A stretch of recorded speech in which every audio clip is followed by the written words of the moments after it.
বিক্ষুব্ধ তৌহিদি জনতা, ইতিহাস আপনারা জানেন, আমি কি বলবো আর।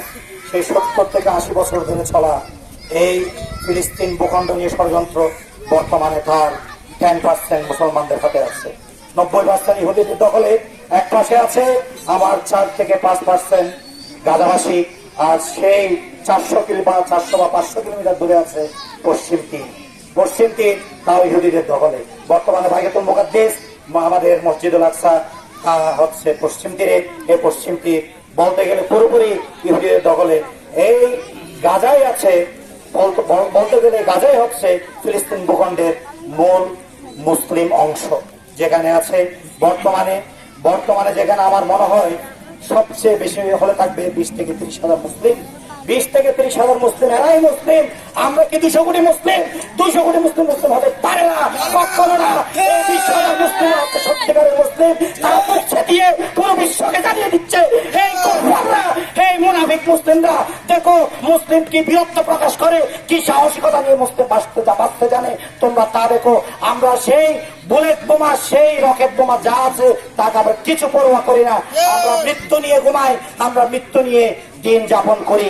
আমাদের বুকে বুলেট আসছে, আমাদের বুকে বোমা আসছে, কিন্তু আমরা কখনো এই ভূমি ছেড়ে যাব না। সেই মেসেজ দিয়ে তারা আমাদেরকে জানিয়ে দিতে চায় আমরা মুনাফিক। আমরা 200 কোটি মুসলিম বলি, কিন্তু আমরা হচ্ছে মুনাফিক। আমরা আব্দুল্লাহ ইবনে উবাইয়ের বংশধর। এটা বলতে লজ্জা লাগে, কথা সত্য। আমরা ভয় করি আমেরিকাকে। ইসরায়েল হচ্ছে সাপের লেজ। আপনি কি সাপের লেজ মারবেন?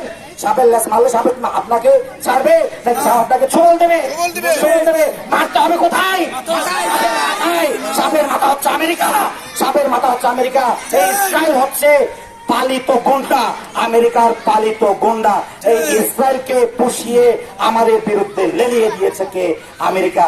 সেই আমেরিকার বিরুদ্ধেও আমাদের কথা বলতে হবে।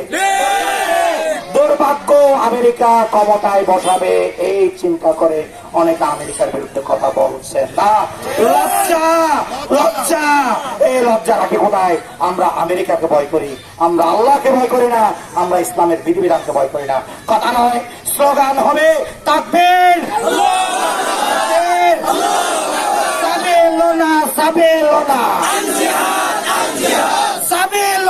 সাবেলোনা। আল-কিতাল বলেন, আল-কিতাল, সাবেলোনা। ইসলাম বলবেন আমেরিকা না ইসলাম, আমেরিকা না ইসলাম। যুদ্ধ বলবেন দালালি না যুদ্ধ, দালালি না যুদ্ধ। মিছিল না যুদ্ধ, মিটিং না যুদ্ধ, গোলামি না যুদ্ধ। সন্ত্রাসী বলবেন আমেরিকা তুই সন্ত্রাসী, ইসরায়েল তুই সন্ত্রাসী।